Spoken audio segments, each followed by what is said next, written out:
Yeah, That's all right. that's okay. That's all right. Housework. My wife says I can do housework. Perfect. I like your wife already. Yeah. Okay, we're gonna call to order the public session at 7:01. We'd like to take this opportunity to acknowledge the traditional territories of the Indigenous peoples of the Treaty 7 region and the Métis Nation of Alberta Region 3. We respect the histories, languages, and cultures of First Nations, Métis, Inuit, and all First Peoples of Canada, whose presence continue to enrich our community. And just on that note, Lindsay, let's have a look at our acknowledgement. I think that Métis Nation just had an election, and I think there's some changing to the wording. Thank you. Okay, item 4.1. Are there any additions or changes to the agenda? If there are none, can I get a motion, please? Through the chair, Go ahead. I'll make the motion that the agenda be accepted as prepared. All in favor? Aye. Motion carried. Item 6.1, Crossfield Recreation Board application. Sorry. Item 5.1. Are there any changes to the minutes? No? Can I get a motion, please? The chair, Go ahead. I motion that the minutes of September 19th, 2023 regular council meeting be accepted as presented. All in favor? Aye. Motion carried. Okay, now Crossfield Recreation Board application. Thanks, Russ. Thank you, Mayor Harris. Good evening, council. Yes, the Crossfield Recreation Board has recently had a request by community member Jeff Hall to join the board after a call out for members. Per the latest rec board policy 2022-01, we are permitted to have up to 5 members at large from Crossfield and are looking to expand the board. Jeff has been a resident of Crossfield for 3 years. He's a chartered accountant by day, but has a short history in municipal work with experience in parks with the town of Cochrane. I believe you're Jeff. I am. You are Jeff. So Jeff is here to meet with council, and the recommendation from administration would be to appoint Jeff as to the Crossfield Recreation Board as a member at large from Crossfield. Excellent. Thanks, Jeff. Welcome. Thank you. And thanks for wanting to be a volunteer here in Crossfield. Do you have anything to add to your application or what Russ said? No, I think, yeah, well, I assume it's been passed around and all, or? Yeah. Okay, so everybody saw the background. Mhm. I want to be involved in the town. I have 2 young kids growing up, so Mm-hmm. ensuring that they have facilities to use and different programs to join over the years as they grow up is kind of what I'm looking for. So, I love it. Thanks for volunteering. Any questions for Jeff? Much appreciated. Well, let's reel him in and make a motion before he leaves. Through the chair, make the motion that Jeff Hall be appointed to the Crossfield Recreation Board as a town of Crossfield public member for a 3-year term expiring October 3rd, 2026. All in favor? Aye. Welcome, Jeff. Thank you very much. Thank you. Appreciate Councillor Fox and I will see you at the next meeting. it. Somebody hopefully let me know that. Yes, Eris will include you in the email circulations. Mhm. Yeah, I believe the next one's coming up at the end of October here. It's a funding meeting. So, yeah, great. Thank you, Jeff. Thank you, Jeff. Thanks, Jeff. I might back up, put my kids to bed. Yeah, that's just Thank you. fine. Appreciate Thank it. you. Okay, now. Item 7.1, appointment of Crossfield's new CAO. Right? 6.2. Why is it not on my It's not on my motions? Oh, it doesn't align, that's why. It's not on this, but it's on this. That's okay. We'll let Clark go first. Thank you. Your worship. That's right, that's fine. Mhm. I'll get myself in order here. What? One day, that's right. That's fine. Don't hold your breath. When you see me go like this, Okay. All right, delegation. 6.2, dream development, Clark.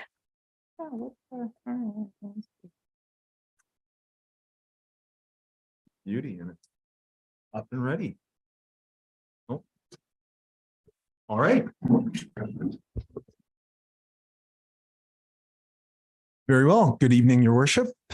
Hello, councillors. Hello to our friends in administration. My name is Clark Piata. I'm Dream's Senior Manager of Development, responsible for our fine community of Vista Crossing here in Crossfield.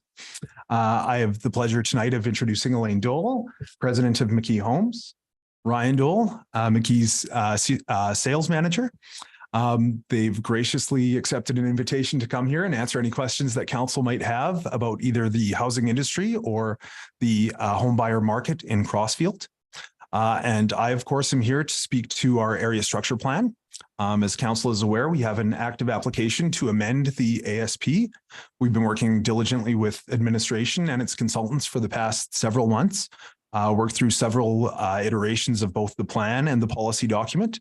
We're excited to have progressed both to the point where we feel that it's ready to proceed to external circulation, move forward with an open house, and come back here for adoption before the end of the year. I haven't prepared any sort of a formal presentation, but I do have some visuals to help answer any questions that council might have. With that, Your Worship, I'll turn it back to you and say that I'm happy to answer your questions. First of all, I have some prizes for you from the golf tournament that you won. So, I'll just drop them at the town office for you. You can pick them up at any time. It was a good day, wasn't it? I'm sorry we didn't see you there. No. Clark. Yeah, that's, come on, Your Worship, my hips. No problem.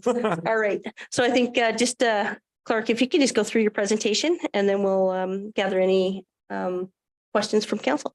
Oh, sure, Your Worship. I don't have a presentation prepared. I suppose I can walk. That's what I love about putting. Yeah, that's right. Totally.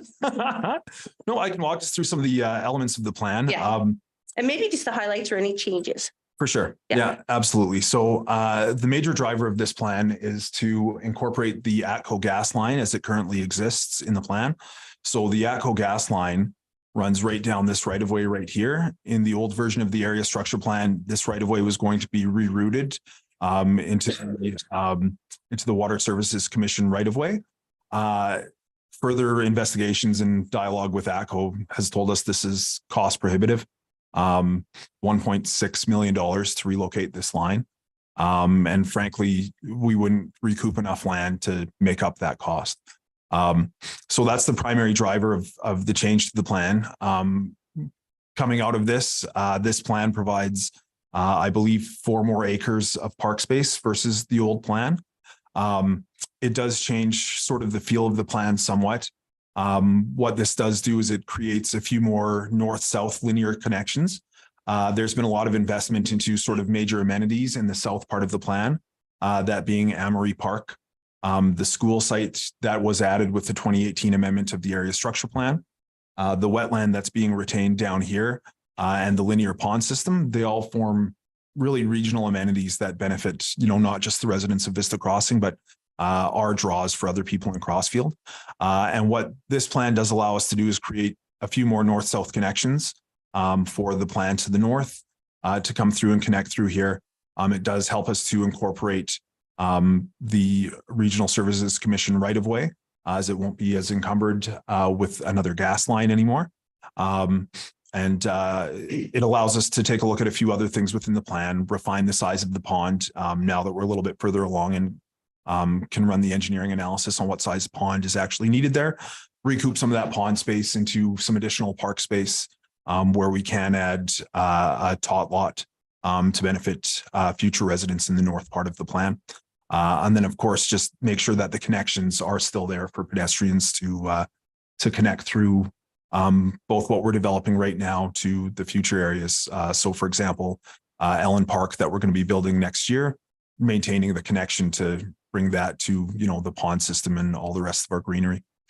Beyond that, a little bit of a reshuffle of product type to, as best we can, align with the market and find some ways to be as efficient as possible with land use. Because, of course, we do always want to make the best use of the land. Okay. There you go, Your Worship. Thank you. Pretty good for on the spot. Yeah. Been working on it for months, so. Yeah. Well, you had lots of time. Yeah, totally. Questions for Clark? Is your, Go ahead. Clark, on page 24, it kind of gives a picture of the roadways and all that stuff. And I just wanted to confirm and clarify the modification of the residential road with that start. What size did that go from? What side did that go to? Sure, your worship, may I direct responses directly Yes, back to the please. councillors asking? Okay, very well, Councillor Knight. Yes, so the standard residential carriageway, I believe that you'd be asking about the pavement width. Currently, the town specs follow the city of Calgary, and residential roads are typically 9 meters wide. In some cases, they would narrow down to 8.5 meters wide. What we are proposing based on feedback that we've heard from administration, I would say from council through administration, is that we'd like to see wider roads. So we are proposing a standard 10.4 meter wide carriageway for all residential and collector roads in Vista moving forward. That's the ones that are limited in yellow or green, orange and red, right? Correct, yes. Yeah, if Clear ones would be, right? correct. So if council will bear with me, I can actually bring up that portion of the policy document. We do have some cross sections, and then of course you are referring to the figure that that speaks to the classifications of roads. Page 24.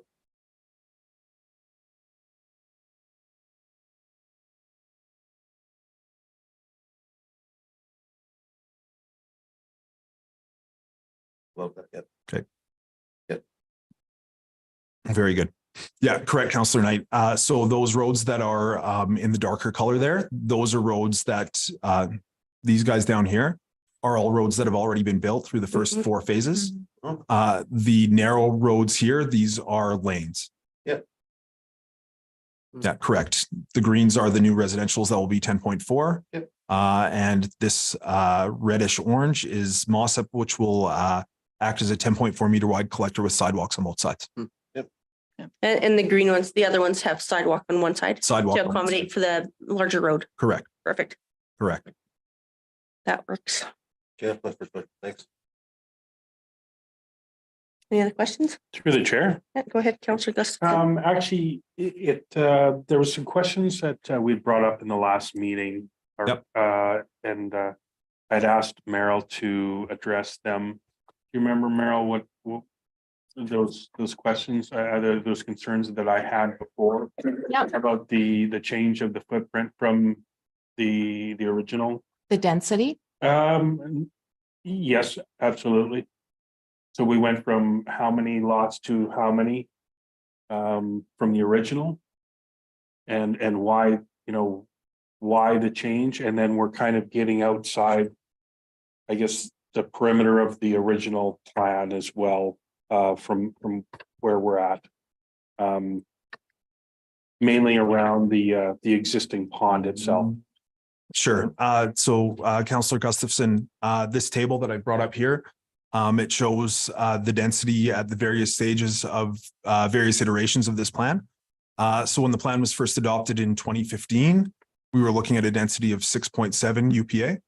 At the 2018 amendment, where Dream offered to remove a multifamily site to allow for a school site, that change dropped the density to 5.1. Mhm. The plan that we're proposing right now brings it back up to 5.5 UPA, so a marginal increase, correct? Largely dictated by the demand for entry-level housing product in Crossfield currently. The last column that we have here is the town's MDP that dictates 6 unit per acre policy density. So we are below that. Okay, and I know we talked about that, and as well the I guess the change of and how close we were getting to the existing pond structure. So if you go back to your original slide there, Sure. and now you've added more parcels up above there as, or yes, or That's sorry, more houses directly above both sides of the pond. okay. Up here, Councillor Gustafson? No, the big pond there, yeah. Oh, okay. So you've The got. wetland. Oh, the wetlands. The you mean. wet- The wetland. wetland, sorry. The wetland. Not the Okay. storm pond. Okay, Yeah, so you've now added on to the south side of Knight. yeah, correct. Yes, so there are 4 lots here that we're looking to add. So these lots are serviceable. They do meet bylaw criteria in terms of the size of the lots. What I would say is that, for us to operate as a business, we are trying to, of course, maximize the efficiency of the plan. I would say land development in Crossfield is not the most lucrative market for us. And this plan is very high in terms of the amount of dedication of open space and park space. I believe we are dedicating 23% of the land as park. The MGA would dictate typically we would give 10%. So it really puts us behind the 8 ball in terms of, plan efficiency and the type of return that our investors would expect for investing in Crossfield. And so, as a result, where there are opportunities to create serviceable bylaw compliant lots, we will try to create serviceable bylaw compliant lots. Okay. I just have one last question. When was the realization that the moving the ATCO line was not feasible?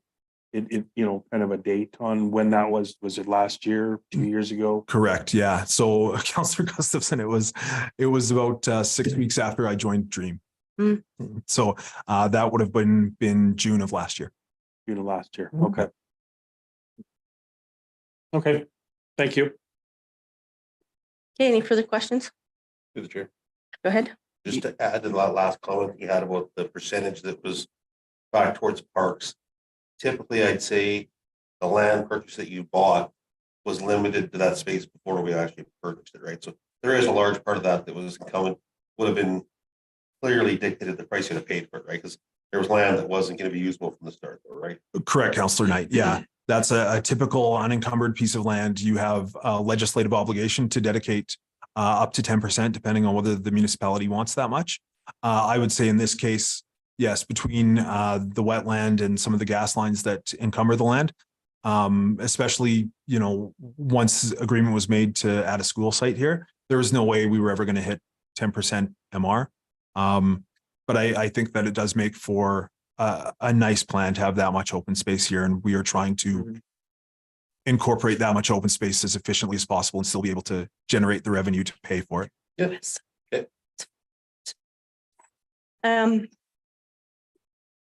So just on the open space, the unfortunate thing is, now we have a bunch of linear Yep. open space. So in your plan for the open space, you talked about some sports fields and everything like that, but there's nothing like that that's actually in the plan on the map, correct? No, Your Worship. So it's as typical with an MSR site, with a school site. We would typically accommodate a major minor soccer field. Okay, And that is still included in the plan right here in the far southwest. corner. okay, so it'll be down on the Yeah, school site. correct. Good, I just missed that.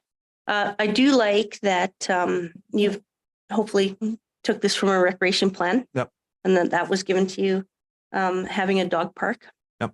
I'm just curious if a portion of that off-leash dog park would be fenced. Yes, Your Worship. The plan would, of course, be to fence the offsite dog park. Okay, Yep. that's fantastic. And that's quite a bit of space for an off-leash dog park, that whole stretch. Yeah, I would agree. I don't know that we would fence the entire thing as an off-leash dog park. Yeah. Mhm. Certainly, again, if council will bear with me, I can bring up the plan, and we do have, let's see, figure 8, I believe. Does have a little bit more detailed, let's see. Okay. Here we go. And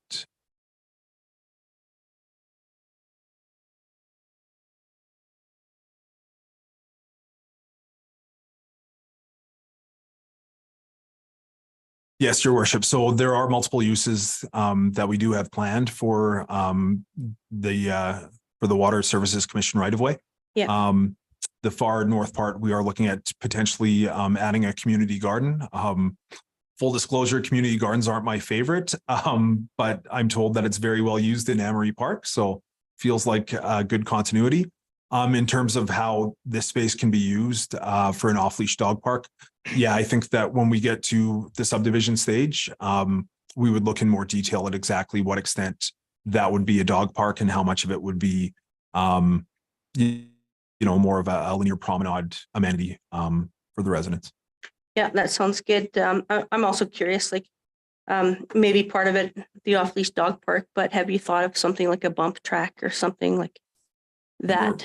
I have not. I would say that we're flexible, right? One of the things, your worship, that your administration has heard from me over and over and over is, when we prepare a pro forma, when we prepare a project profile, we'll project out what kind of revenue can be made. Mhm. We'll project out what kind of costs we need to, keep our project to maintain, the returns that will keep investors coming back to invest in these communities. But how we use that bucket of money, we're very, very flexible on and very open to responding to the specific needs of a community. Excellent. Now, Meryl, do you remember we had talked about the medium density and the low density in that one little corner there? Yes. And then we were curious why it would be located there and maybe not match up with some of the other. Yes. And in speaking with Clark, I understand and I agree that the red, is it the red? My copy is very difficult Yeah. to read. The red area is deemed to be a higher density because it requires to be backing onto an alleyway. Okay. So that's why that remains there. The yellow area does not require to back onto an alley. Okay. Yes, your worship, this is the pocket that you're talking about, Yes. right? Yeah. And McKee's Towns exist in this block right here. Mhm. I believe the question from council was about a thoughtful transition from the towns back towards the lower density areas. Yeah. So the one issue we do run into here is we're unable to provide a lane that backs onto this stretch of lots or that backs onto this one in the school site. And of course, the R1C district, which would be sort of the most natural transition, requires there to be lane access. Okay. Now, that being said, if council is interested in a direct control that would allow for some smaller front drive product, we would be very open to that. Meryl. There is a provision in the R1C district that would allow up to 50% with a front attached drive. Very well. So we can look at that. We would be happy to look at that. Okay. That sounds good. I just have one last question.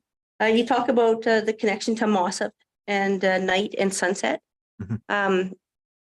Is there any plans for a connection north to the Range Road yet?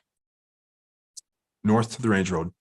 I can't speak to that, your worship. We do have a collector that continues north to the community to the north, as well as a residential road that would connect as well. So certainly, and I will add, both of these align with the current area structure plan for those lands to the north.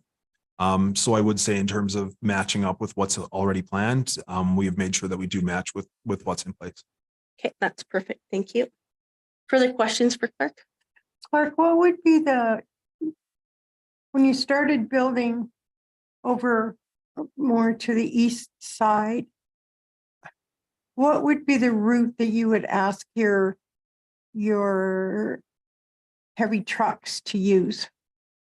Because I live on the corner of Mossop and Harrison, and I've got enough traffic on Harrison from Iron Landing already. I don't need heavy trucks going down Mossop too.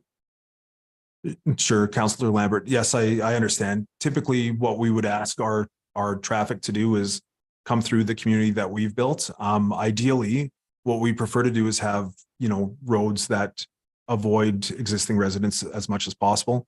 That being said, we're not in control of individual truck drivers.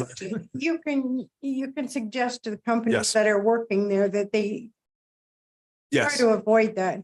I mean, Harrison is already pounded to Yes, and Councillor Lambert, what I would say is that it's routine practice for us to lay out an access route and for us to tell our trade partners, our home builders and their trade partners what the preferred way is that we would ask that they access. Okay, wonderful. Thank you. My other suggestion is when you get around to the dog park is split it in two, part for small dogs, part for large dogs. Very good. Through the chair. Go ahead, Councillor Knight.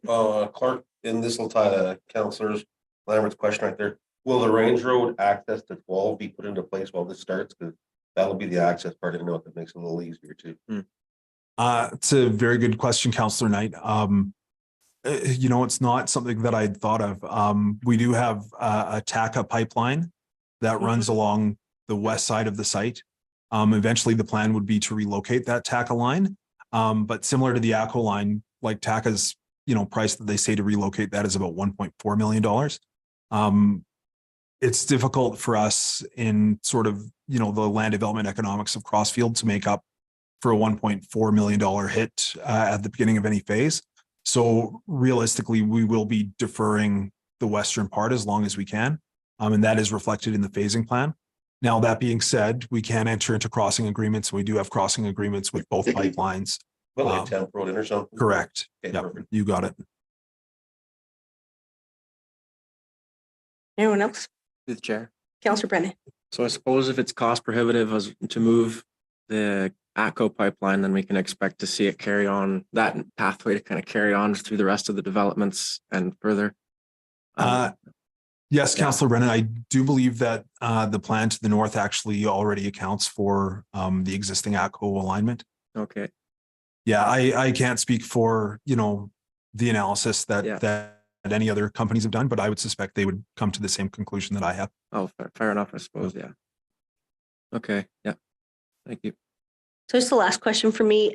We've moved up to number 6 for schools from 11. Oh, all right. So I don't know how many years that will be for us, but we'll keep you updated. Yep. Just curious if you'll be ready when we're ready. Yes, Your Worship, you know what? I would say the number one amenity that all of our buyers constantly ask about are schools. The unfortunate thing in our business is usually by the time the schools show up in our communities, we've sold the last lot years ago. If ever we were so fortunate to be in a position where we have a brand new school and an active community, we will bend over backwards to bring it here. Excellent. Meryl, do you have any idea on timeline? There was an article in the Rocky View Weekly, There was. and although we're 6th in line, I do understand it can take upwards of 4 to 6 years. So that's kind of Yep. our guesstimate right now. Well, we'll still be here in 4 to 6 years for sure. And I'll have to tell you this too, like, because you as a developer Yep. were prepared and ready and have that land ready to go is one of the reasons why we were bumped up on that list. So Oh. thank you. Excellent. Thank you, Your Worship. I'm glad to hear. Yeah. Good. Any other questions for Clark? I do for Clark, actually. So I'm not sure, Meryl might have to answer this question as well. Is the big pile of dirt that's in the southwest corner, that's just getting bigger and full of weeds, it's quite an eyesore. What are you going to do with it? Very good. I suppose I could have anticipated that was the question that came after that. Yeah, so we do, when we move forward with development, of course, we strip the topsoil before we can move forward with all the phases. We maintain a topsoil stockpile available for the builders so they can access it to put loam back on their lots. Realistically, we tend to generate more loam than we'll ever need in a development. So typically those piles will stay there for a long period of time. They will be used by our builders. We will look for ways to plant deeper loam in park spaces to promote tree growth and bush growth. That being said, I think, you know, if we have eyes on it and it does become like an erosion problem, we of course have an obligation to stabilize it. I think the big question there is not so much about the dirt hill. More about the weeds. The More- weeds, like it's starting to look like a big mountain. Yeah. Very good, Councillor Fox. I'll have eyes on it. Yeah, so I Yep. think And, what we're asking is yeah, if for we sure, can yeah. just take care of the eyesore. yeah, Yeah. well, and your worship, I mean, that ties back into the school question too, right? Of course, the biggest sort of motivation to get rid of that Mhm. pile or relocate it would be if this community is fortunate enough to have a school moving in. Yeah, absolutely. Well, and I don't think it presents a good image for people who are driving into your development who might No. want to buy. They're looking at a pile of weeds. Correct. All right. So any tough questions for Elaine? Well, you're laughing because I didn't say your name. All right. Well, I will ask you then. I think that Crossfield needs to have a plus 50 community, or we need to have more residents that are conducive for seniors, because I think there's a large, although our demographics show we're a younger community, I think there's a lot of people outside of the community who would move here if we had homes that were conducive to seniors, you know? And I'm not only talking bungalows. I mean, you can have a 2-story with a main floor master. That works for seniors. And a plus 50 community where you know, where you had a maintenance thing going on, that would be great too. So I just think that nobody's looking at that for Crossfield. And I think it's a market maybe you're missing out on. I wholeheartedly agree. I think, what we try to do in the absence of a community or a piece or a parcel or whatever specifically dedicated to that, which actually, as I understand it a little bit, tricky, you can't actually designate. Correct, You can't correct. actually designate communities or Mhm. whatever Right. anymore. That being said, I think we're really aware of that demographic need. We certainly have quite a few bungalow plans, which we can do all different shapes and sizes of. And I would say bungalow market is really, really important to our business model, Mhm. and definitely something that we. Mhm. And then that flexibility, like you say, can have that, main for them, and even nowadays too, they have come such a long way, they can stair lifts in the corners and they can do all kinds of things with that. Mhm. Mhm. Yeah, yeah. And I agree. I think, and it doesn't have to be a designated area, but just No. more options for some of those smaller bungalows. We have farmers and ranchers in the area retiring. They want to move into Crossfield. They want a nice space for themselves that has a bit of a yard and stuff where they can still maintain something, but not as big as their ranch or their Yeah. farm. And there's also many people in Airdrie. Don't tell Mayor Brown I said this, but even the people that work for the city of Airdrie that are looking in Crossfield for that type of a bungalow to move out here. Yeah, your worship, if I may, I would invite council to take a look at McKee's website. They do have many bungalows in that, 1,300 to 1,600 square foot option that I would say appeals directly to that demographic you're talking about. And if I may, Elaine, take a look, McKee's show home that they're building in Vista right now is a bungalow. So I would Nice. say that our builders are very attuned to that demographic and we are listening. Excellent. Thank you. Thank you. All right. Anything else? Mr. Chair, Go ahead. I'd like to thank you both for attending tonight. Not to pick a spot, but if there's something to recommend back to council to do any development like this, you're in multiple developments. Is there anything that we're missing or we're not seeing that you guys might recommend back to council that you might think that might help on a new development area like this? I would say, I think it's just important that we remember the reasons that people move to different communities. Mhm. And I think, whether we like it or not, some people, quite a large percentage of people would be considering Crossfield for more of a bang for the buck. Mhm. right? And I think that it's important that we remember that and don't allow that affordability to erode. And I think that, Dream has done a pretty good job looking at the market in general, trying to respond. It's always tough when you're a land developer, because you have to come in and you have to make all these broad decisions. And then all of a sudden, 5 or 10 years go by and everything's changed. Mhm. We're a little bit more fortunate kind of on our end because we have the ability to pivot to a certain degree as long as the lots don't, become unknown. So Mhm. I think that, when I look. Thank you. Yeah, totally. Yeah, well, I've heard lots of people coming here, driving through Vista, and they love the look and feel of it. Thank you, your worship. So you must Glad have to done hear. something right, Clark. We hope we can keep it up. Well, and I've heard lots of people say that Vista is the one subdivision that's trying to put in nicer parks and more green space and is a good community partner. Yeah, just that really good community feel. So It's great to feel, great to hear. Yeah, and we will strive for that as we move forward here. sounds good. Excellent. Thanks for your presentation and thank you both for coming. Okay. And you can pick up your stuff after next week.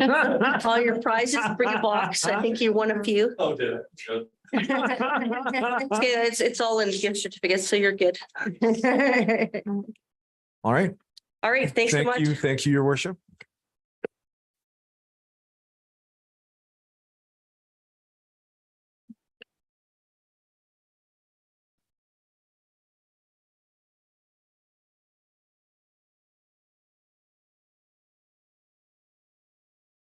Hey, no motion on that.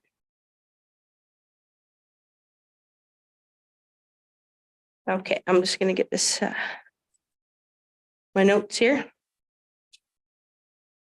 Okay, this is what we've all been waiting for. Oh, yeah. Some more than others. No, no. So item 7.1, motion to appoint new chief administrative officer. So I'll make that motion. That in accordance with section 205(2) of the Municipal Government Act, Kinza Barney be appointed as Chief Administrative Officer for the town of Crossfield effective November 7th, 2023.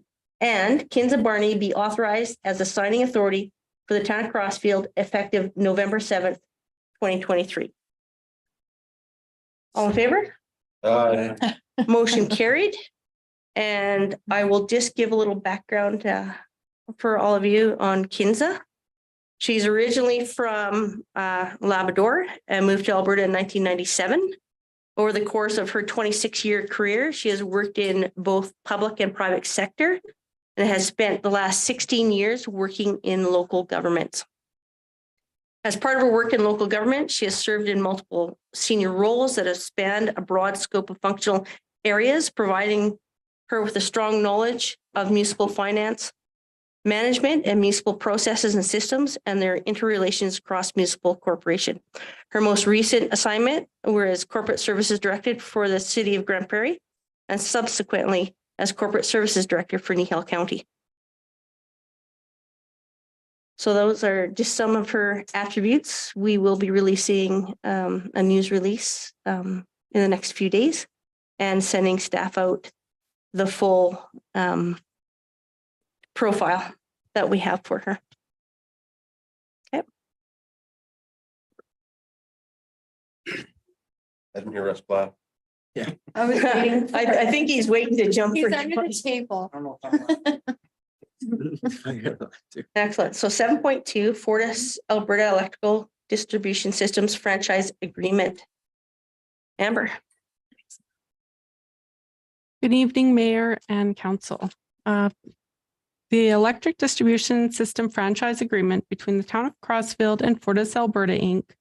was entered into in late 2014 with an effective date of January 1st, 2015. The initial 10-year term is due to expire on December 31st, 2024. On September 14th, Fortis Alberta provided the town with written notice of its intention to renew the agreement. So the franchise agreements are common for urban municipalities within Alberta. The agreement allows utility companies to access municipal rights of way for the delivery of power distribution services to local business and residents. For these rights, the utility companies bill and collect franchise fees from customers, and they in turn send that payment to the municipality. The initial term of the agreement between the town and Fortis is for 10 years, due to expire in December of 2024. Following the expiration of the initial term, the agreement may be renewed for 2 subsequent terms of 5 years each, for a total agreement of 20 years. Fortis has provided the town with written notice of its intention to renew. So given that the franchise agreement and its associated terms was previously approved by council and the Alberta Utilities Commission, administration may consider one of these 2 options or another in agreeing to the renewal, depending on the circumstances. The CAO may agree in writing after advising council, or may agree in writing after receiving support from council. So we are seeking council support by way of a motion. Questions for Amber? Good Chair. Go ahead. I don't know if I totally quite understood it in there, but you mentioned, so this term's for 5 years, right? We're signing this for? Yeah, Okay, thank this is the first renewal term. Yes. Further questions? Okay, if there's no questions, can I get a motion? Through the chair, Go ahead. I move. 7.2. Oh, yeah, okay, sorry, I was just losing my mind a little bit there, okay. I move that Period. the interim CAO Russ Nash be authorized to sign renewal of the electrical distribution system franchise agreement letter. Okay, all in favor? Motion carried. Thanks, Amber. You're welcome. Okay, item 8.1, 2023-07 asset retirement obligation policy. Amber. Thank you very much. The purpose of this report is to present a new council policy on asset retirement obligations, otherwise known as ARO, and ensure the town is in compliance with the Public Sector Accounting Board Handbook, Section 3280. So back in August 2018, Public Sector Accounting Board issued a new standard on asset retirement obligations. The standard must be applied to all public sector entities who prepare their financial statements under PSAB, including Canadian municipalities, for the fiscal year starting on or after April 1st, 2022. The ARO is defined in the standard as a legal obligation associated with the retirement of a tangible capital asset. So the standard addresses guidance on how to report, recognize, and measure the legal obligations associated with the retirement of assets for public sector entities. Common asset retirement obligations under this standard include obligations to retire buildings containing asbestos, underground fuel storage tanks, and wastewater storage facilities, to name a few. In preparation for the new accounting standard, administration has identified several tangible capital assets that require further testing and investigation to identify AROs, which will need to be measured and reported in the 2023 financial statements.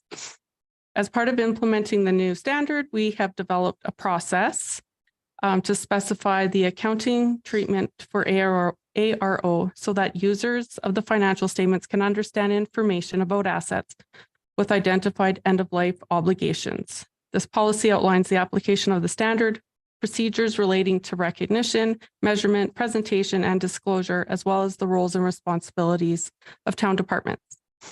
So administration recommends that council approves the asset retirement obligation policy. Thank you, Amber. Questions for Amber? Amber, I have just one. Well, 2. We're meeting the timelines of the new legislation. Okay. And then secondly, did you gain some of this asset management policy from other municipalities? Did we come up with on our own?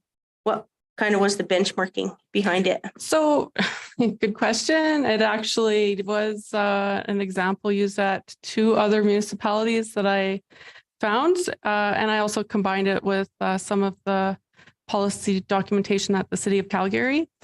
And I sent it to our accounting or auditing firm to have them review it. And from their perspective, they said it basically reads like the standards. So they didn't have any issues with the policy as it was. So yeah, I had a meeting with the auditors last week just to go over process to make sure I wasn't missing anything. And from the sounds of it, all entities that are impacted by this standard are kind of in the same boat. But I feel like I have the process ahead of me kind of mapped out. So yeah, this is just one of the small pieces of the implementation. Excellent. Thanks, Amber. And this might be more of a Russ question, but I'm assuming we do have some buildings that have some asbestos in it. I can speak if you're all right with that, Russ. I'll Oh, speak sure. to that. I actually have a contractor sampling this week. So they're taking samples of buildings we've identified within the scope.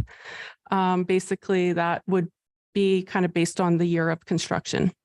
Yeah, and we would have time to mitigate any of that. It isn't necessary to perform mitigation. It's simply about recognizing the obligation at a future point in time. Right. And so if we were to ever do any renovations, then Yeah. that's when we would look after it. Correct. We're not required to mitigate anything until we disturb it. Don't disturb anything. Right. Yeah. Bill. Excellent. Thank you, Amber. Any other questions? Oh. Go ahead. So through the chair. So Amber, then this wouldn't be something exactly, it's identifying issues and setting plans to retire assets, and it's mostly focused around buildings and like infrastructure, stuff like that? Or is it, and in the long run, it's more of a safety concern, like outlining those, not so much, this is going to start to cost you more money down the road. Like this isn't a money saving. Yeah. Through the chair. So what this is simply identifying financial liability. Okay. So at some point in the future, it will cost us X dollars to remove the material if we are renovating or demolishing a building. So it's recognizing that end of life obligation now. So because we will have to incur those costs at some point. So it's Certainly. just about getting that cost in our financial statements. It doesn't have anything to do with safety. It's a financial Okay. financial accounting standard. Okay. Perfect. Thank you. You're welcome. Perfect. There's no further questions. Can I get a motion? Through the chair. Go ahead. I move that the asset retirement obligation policy 2023-07 be accepted as presented. All in favor? Aye. Motion carried. Okay, item 8.2.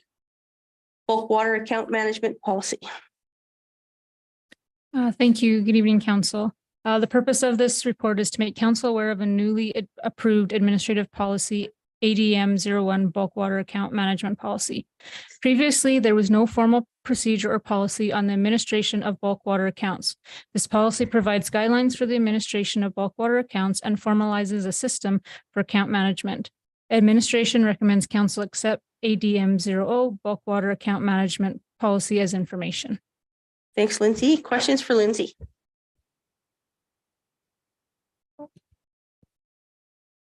I have the same question for you, Lindsay. Did we benchmark against other communities? Actually, we could not find other municipalities that had a bulk water account policy. So we just kind of took it based on the procedures that we currently do. And between Amber and Lori, who process the bulk water, came up with the information. Fair enough. It's always nice to be the first to do something, isn't it? Yep. Good job. If there's no questions, can I get a motion? Through the chair. Go ahead. I move that ADM 01 bulk water account management policy be accepted for information. All in favor? Aye. Motion carried.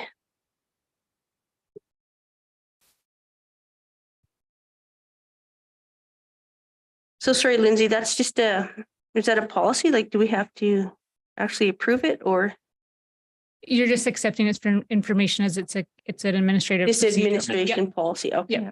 Yeah. Yeah. Thank you. Okay, item 9, mayor and council business.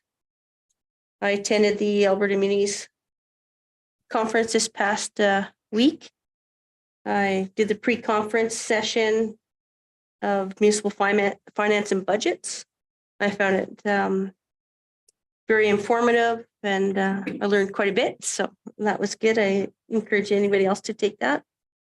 We were able to have a meeting with transportation with the regional director, and we were able to make some forward movement on Limit Avenue with the 30 kilometers per hour, as well as talk about having consistent speed on the 2A to the highway. And what was our third thing? Apart from breakout sessions, resolutions. No, No. On Third the thing? transportation meeting. Thanks, Russ. Oh, and that. Through the chair. Yeah. I believe it was Highway 2 maintenance. That's right. It was Highway 2 maintenance. So they were going to go back to the contractor, ensure that they're doing a really good job. They can't change the contract for us, but they can keep an eye on it, make sure that they can do that, and also have a look at why this area from Didsbury all the way down to Cross Iron gets so icy, and if it's the wind, maybe they can mitigate that with snow fence or whatnot. And Meryl, just so you know, they were going to look at that corner of Limit in Lout by the hotel where it was, yeah. They're having a look at that. And if it's their responsibility, they're going to look after it. So I thought that was a good meeting. We were able to meet with quite a few different ministers and MLAs throughout the sessions and whatnot. So, you know, overall, I think good networking and great conference. Deputy Mayor. That's hard to follow. I have nothing further to report. Councilor Brennan. Thanks. To the chair, I also had the pleasure of attending the Alberta Municipalities Convention and Trade Show alongside Mayor Harris. It also attended the same minister meeting, and that seemed to be fairly productive. It was the second one I've been to, and yeah, as far as that goes, thought that one went really well. Seemed like the overall theme that other councillors and mayors, CAOs, people were talking about there was the affordability of things. Some different interesting opinions on that and some sort of solutions. I wouldn't say they would all work here, but definitely some creative folks. Yeah, that. Some interesting information from the breakout sessions. Maybe I would have liked more from it, but that's not to say that some of the information wasn't useful. Neat things on the horizon in that way. Apart from that, nothing further to report. Thank you. Councilor Gustafson. Unfortunately, I missed the conference there due to work obligations. But I was able to do a couple of visits with our new residents at Abriel Place in Airdrie. Took a couple hours, a couple of different times to meet and talk with the residents of Abriel Place. And we have a fantastic chef that creates great meals for the residents. He's actually a Red Seal chef, and Nice. which is fantastic.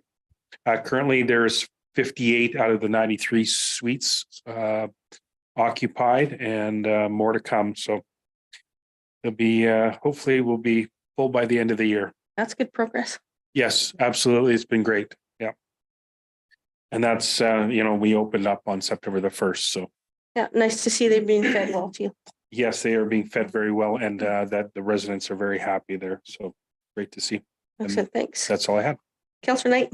Nothing further to report. Counselor Lambert. I was fortunate enough to be able to congratulate the graduates at the Seniors Lodge on their graduation day on behalf of council. It was a great time. What a wonderful bunch of folks. They just are so happy and involved in as I told them, you're never too old to learn. Keep it up. Yeah, well, thanks for being there. I appreciate you fun. being It able was to great. fill in. Mhm. Counselor Vang. I've got nothing to report.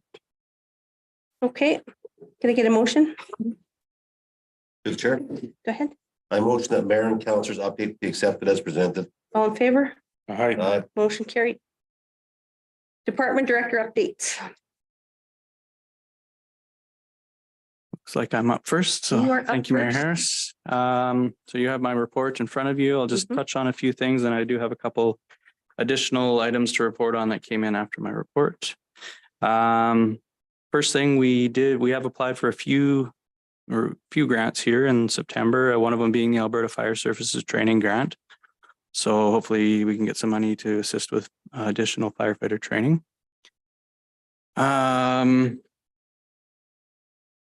The majority of the ice plant replacement project has been completed. I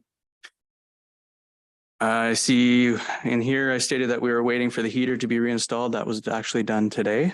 So the heater is reinstalled. The proper exhaust fan will be installed at the beginning of next week. And following that, there's a couple little minor things that Simcoe had to come back to do after those items are done. So they'll be back next week. And so everything should be wrapped up by the end of next week. The exterior tin cladding has been completed as well. So all in all, that project went quite well. Few minor hiccups, which is expected from in these kind of projects, but nothing that was real catastrophic. So have to give a big shout out to Brian for that, because he took that on and did a really good job. So Excellent. I will provide an update on the finances for the project in my November update. I expect to have everything paid by then. So, but I will say that we are under budget on that. So, Yeah, Amber didn't look too angry, so yeah, you're probably in good standing. Another thing going on at the arena that you might hear about is we have a system called Live Barn that's been installed in there, and what it is. I heard. Yeah, so it's a live streaming system that people can purchase a monthly subscription to Live Barn, and then they can go on and watch their children, grandchildren, nieces, nephews, whoever it might be, play hockey, skate, whatever it is they're doing. We do have the ability to black out certain times. So if figure skaters don't want people watching them, they can black that out, or we can black out adult teams or public skating, that sort of stuff. So we've already done all that. We've kind of blanked out all the stuff that doesn't need to be seen, and also just blank time in the arena. Nobody needs to go watch that. So, and the other thing with it is we have a special promotion code. It's Pete-Live. So when people sign up using that promotion code, they get 10% off their subscription, and then we get a percentage back on the subscription sold using that code. So we get a little bit back. There was no cost to the town to install this. It's all on Live Barn, and then they make their money through selling their subscriptions. So, so that's exciting. We have had a lot of people requesting that, so happy to get that in. With the fire department, we've started some driver training programs. It consists of online training as well as in-person practice and evaluations. So that's ongoing now, and there is a recruitment drive going on as well, trying to increase the number of in-town members. Applications for the recruitment drive close on October 15th. With kids going back to school, special attention has been paid to school zones, parking enforcement around the schools, crosswalks, and monitoring for vehicles passing school buses when red lights are flashing. And then just a few things I wanted to touch on the economic development side of things. These came in after, so they're not in my report, but Norma provided me a few updates that she wanted, and I think I should share with council here. Their golf tournament proceeds were nearly $12,000. They raised a lot of money. And with that, they're donating $6,000 to WG Murdoch for their leadership program and scholarships. So that'll be allocated at $1,000 per year over the next 6 years. So that was good. Their Rural Women in Business Conference was also successful, and they came out ahead about $5,000 on that. So that's good. Their Chamber Bucks program with the Chamber of Commerce is continuing to be a big success and a great source of revenue for the chamber as well as the businesses who participate in it. So that's good. And so the revenues from the Rural Women in Business Conference, the golf tournament, and the Chamber Bucks program means the chamber's never been so strong financially. So they're doing very well. So That's excellent. yeah. So sorry, just one more. Norma also met with a lady from Alberta Jobs and Economy, Karen Blackmer.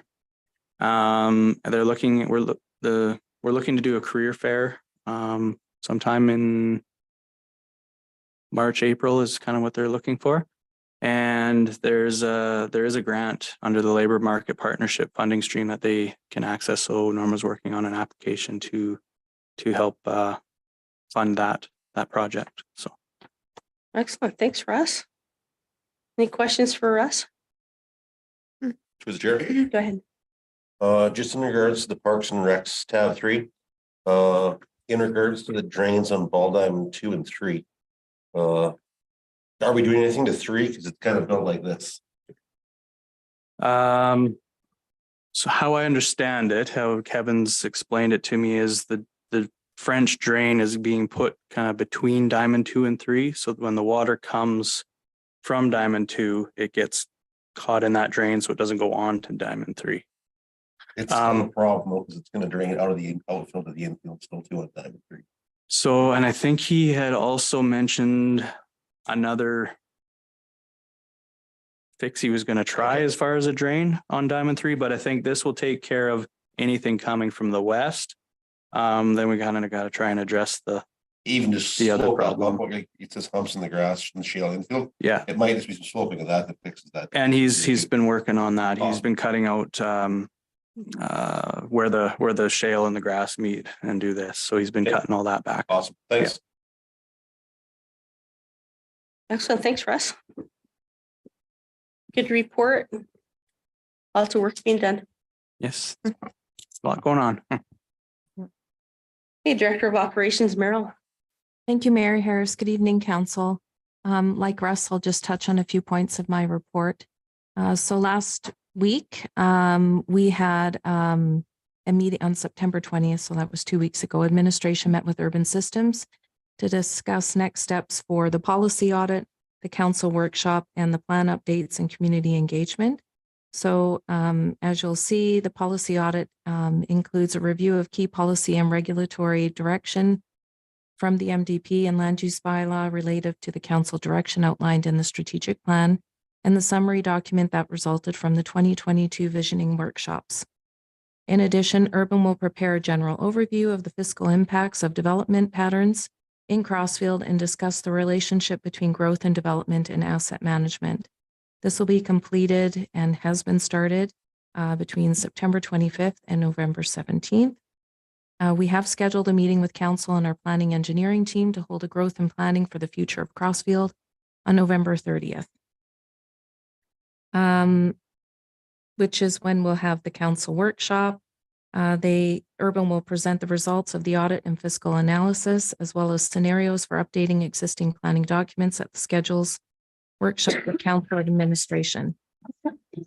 Followed by that, stemming from the direction at the council workshop, we will establish an engagement strategy and schedule and prepare final recommendations for plan amendments, focuses on desired changes to residential policy and regulation. And the completion date and timing for that is between December and March 31st. We've also allocated budgeting based on the following breakdown. So we have capital budgeting in place for the policy audit in the amount of 35,000. The prep materials, contact and workshop facilitation will be 10,000, and the engagement and plan updates will fall in the $40,000 range. All, I believe we have been in speaking with the finance department, we understand that these funds are available. With the railway street sign posts, as council is aware, the town has been working to connect local businesses with JC Graphics for adding advertising to the railway street sign posts. Below is a picture of the material that was used in the past. It's a thicker acrylic product. And what the town will be using for it will be a baked enamel sign. And this is due to the reason that the thicker acrylic product is very difficult to come by, and it's cost prohibitive for businesses. So we have reached out to recent inquirers to connect them with JC Graphics, and the information is shared with the Chamber of Commerce so that it can be fanned out to the business community. I know in speaking with Norma, I know that the Chamber is going to be visiting all of the railway street businesses and getting a list and sending them to JC Graphics to get their signs up. The Highway 574 illumination project. So confirmation has been received from the Fortis relationship manager that construction will take place in the fall. Adjacent landowner notifications were mailed on September 26th. The notification has been added to the newsletter and posted on the town's website and Facebook page. As council knows, we have a subdivision development appeal board, and we have attempted on numerous occasions to recruit residents from the community to volunteer on this board. Currently, following a departure of a member, we have 2 remaining members on the board. While the bylaw calls for 5 members of residents at large, we have operated with 3 as 3 members met the quorum requirements. Although it's rare to receive an appeal, administration would like to be prepared should one be received. Following a decision on a development permit application of the Municipal Planning Commission, the applicant has the opportunity to appeal, and this appeal would be heard by the Subdivision Development Appeal Board. Without receiving interest from residents of the municipality, administration has reached out to Rocky View County to assist should an appeal be submitted. Rocky View County has graciously offered to solicit their board members on the town's behalf to see if any of them would be interested in being appointed to our board. If there is interest, we would connect with the members directly. Any interest would require an application and motion of council for appointment. Although the new appointments would not be a resident of the community, they would be a Rocky View County resident, and it would develop their experience. While we would still canvass the community, we will be amending the bylaw to allow for a non-Crossfield resident to be appointed to the Subdivision Development Appeal Board. The county has between 30 to 60 appeals a year, so they would have the responsibility of ensuring their board members have the provincially mandated training. The town wouldn't have to worry about that. The only consideration requested would be that we consult with Rocky View County on meeting dates to ensure there's no conflict with their board. Administration is currently working on the bylaw changes to be brought before council at an upcoming council meeting for their consideration. With the operations department, we are currently working with the town's engineers, MPE, to determine whether any of our identified paving projects that will be presented to council for the 2024 capital budget year would be eligible for funding under the Strategic Transportation Infrastructure Grant Program. I've given you some details of what the STIP program is comprised of. Under the wastewater department, the annual fire hydrant inspections and flow testing has been completed. Critical deficiencies identified are being repaired, such as cracked housing, leaky seals, etc. And that's it. Questions for Merrill? To the chair. Councillor Knight. Merrill, I'm on council and I'm on social media quite a bit and I'm in the town office. Can you give some information on where we attempted to, on numerous occasions, recruit people for this subdivision appeal board? Because I haven't ever heard about it. Just curious where we're maybe missing it, because I think we can maybe get the message out a little closer and firmer. And my second question is there a reason some of council isn't on that? Well, and that was kind of my question too, if we're having trouble getting some board members. Maybe that's a council board that we could put a couple of members on. So the Municipal Planning Commission has one member of council. The Subdivision Development Appeal Board, You can't have council members on it. I was just going to say that, Mm. are not permitted Yep. to be on the board. Do you know how many you've advertised before? those Yeah, periods? we have in the past put it on our website. I don't know if It's still on it's there. still on our website. We should have be. put it in the newspaper in the past and in newsletters. Okay, I'll go look and see if I can add information to everyone else. Thanks. You're welcome. 'Cause ideally, it would be nice to have people from our community. Absolutely, but if we get an application and there's an appeal, we're in a bit of a bind and I don't want to delay the process. So this is an attempt to have something in place should it be required in the immediate situation, but the long-term goal is to have members of the community on the board. I wonder if that's just all in the wording.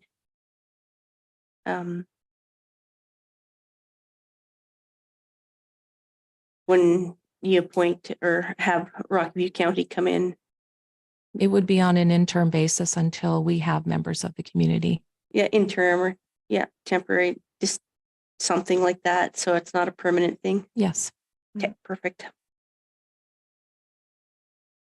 Thank you. On the signs for downtown, do we have room for those signs? Along the side streets, like on Main Street to go down the side streets? Yes, there's enough room for businesses on the side streets. We've had a few businesses on the side streets actually ask about those signs, and those are the people that I've connected with directly. Okay. But there is room for them as well. Okay, that's good. And they're pretty small signs, like They when are. you drive by, like you can hardly, maybe Yeah. I'm old, but you can hardly read them. They were designed for pedestrians. Yeah. So I'm just curious, are there any other options for businesses? I like those old signs. I'm sorry to interrupt you. I like the ones that were on the other side of the street pointing up that. They were handy. Are there any other options? To indicate businesses in Crossfield? Yep, within the land use bylaw, there are different sign options that are under the discretionary uses. One of them being, I believe, a directional sign. Mhm. And we're willing to work with landowners and applicants on those applications. Okay, and so it would be the business who would have to maybe collectively come and say, hey, we want to, or the chamber, maybe. Yes, and this may be an opportunity for the chamber to resurrect those signs on the east side of Railway Street. Maybe Mhm. there's an opportunity for them to canvass the community and develop a type of directional signboard. Okay, great. That's all I wanted to know. Thank you. You're welcome.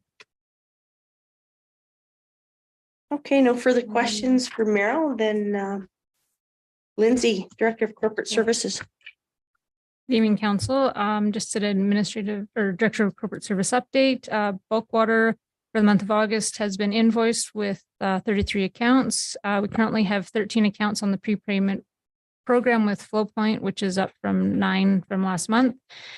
We've completed the bulk water comparison and is attached to this report for council's information. Utilities, we have a total of 800 property owners on the TIPS program with 10 more applications to start in January. We're continuing to work on the census water meter changeout program with third round of notices being sent out. There are 145 residents accounts left to be changed out as of September 5th, which is really good. And we are starting our first round of commercial industrial census meter changeouts with 98 notices being mailed out. And finance update, Amber has already talked about the environmental engineering preparation for the asset retirement obligation accounting standard. And we had the municipal and insurance appraisal perform a facility walkthrough on 3 wastewater facilities that have been identified as a valuation update. And the accounts receivable for the month of September is $516,746.37. And that is it. Thanks, Lindsay. Questions for Lindsay? No questions? How many residents do we have in total? Or properties, I guess. So we have 800 on the TIPS program, but how many properties in total do we have? I would have to check. I'm not sure, actually. I don't, Okay. Like, are we close to because getting? some are vacant land, some are like they don't. I'm just curious, like, how many? Like we have over 900 and some water bills that are sent out. So like it's, do you? Okay. That's pretty good to have that many on TIPS. Mhm. Yeah, last year around, or sorry, this past tax season, it was, I think we were looking at about 45% or something like that. It was a fairly significant amount that were on the installment plan. So yeah, that was really good, I thought. Yeah, really good. Excellent. Thank you. All right, can I get a motion? Through the chair, Yeah, go ahead, Councillor Guston. I move that the department director's updates be accepted as presented. All in favor? Aye. Motion carried. Okay, correspondence. There's no correspondence. Perfect. Upcoming events and programs. Every Tuesday morning, parent and tot play group from 10:30 to 11:45 at Crossfield Community Center. Thursday, October 12th, Crossfield Paint Night. Friday, October 13th, author Henry Turson Book Club Meet and Greet from 6:30 to 8 p.m. at the Crossfield Golden Key Club. Wednesday, October 18th, Seniors Indoor Walking Group from 10:30 to 11:30 at the Community Center. Tuesday, October 24th, Adulting 101 workshop on boundaries from 5:30 to 7 at the library. Wednesday, October 25th, Senior Swim to Didsbury Pool. Thursday, October 26th, Seniors Chair Yoga from 10:30 to 11:30 at the Crossfield Golden Key Club. Thursday, October 26th, Seniors Paint Night, 6:30 to 8 at the Golden Key Club. And Monday, October 30th, Crossfield Recreation Board funding meeting.